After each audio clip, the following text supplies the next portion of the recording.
বর্তমান আমাদের বাংলাদেশে আওয়ামী লীগ, বিএনপি, জাতীয় পার্টি, জামাত, যতগুলো রাজনৈতিক দল আছে এদের ভিতরেও এত রকমের গুতোগুতি নেই যত গুতোগুতি আমাদের আলেমুল আমাদের ভিতরে।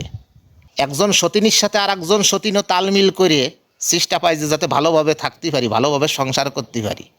এরা তো সতীনীর চেয়ে অধম হয়ে গেছে। এক আলেম আর এক আলেমকে দেখতে পারে না, এক আলেমের কথা আর এক আলেমে শুনতে পারে না। প্রত্যেকটা আমি অনেকগুলো ভিডিও দেখি, মানে এদের ভিতরে যে এত পরিমাণে দ্বন্দ্ব ফ্যাসাদ। আমাদের কিতাব একটা, আমাদের ধর্ম একটা, আমরা যাতে মুসলিম, আমরা যাদের কাছ থেকে শিক্ষা নেব তারা যদি এইভাবে গুতোগুতি করে আমরা কার কাছ থেকে শিক্ষা নেব? হয়তো একজন কম জানে, একজন একটু বেশি জানে। তা আপনারা এই ঠেলাঠেলি, এই গুতোগুতিটা বন্ধ করেন।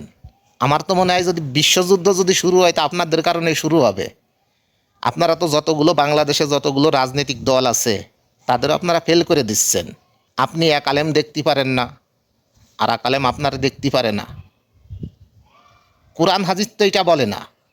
আমাদের কোরআন একটা, আমরা আখেরি নবীর উম্মত। 1,24,000 নবীর ভিতরে আমরা পাইছি শ্রেষ্ঠ নবী। তা আমাদের নবী তো এরকম কিছু বলে যায়নি। তা আপনারা এইভাবে গুতোগুতি করে মানুষের ভিতরে বিভ্রান্ত সৃষ্টি করেন কিসের জন্য? আপনারা সমঝোতায় আসেন, তা নাহলে আপনাদের কাছ থেকে আমরা কী শিক্ষা নিব?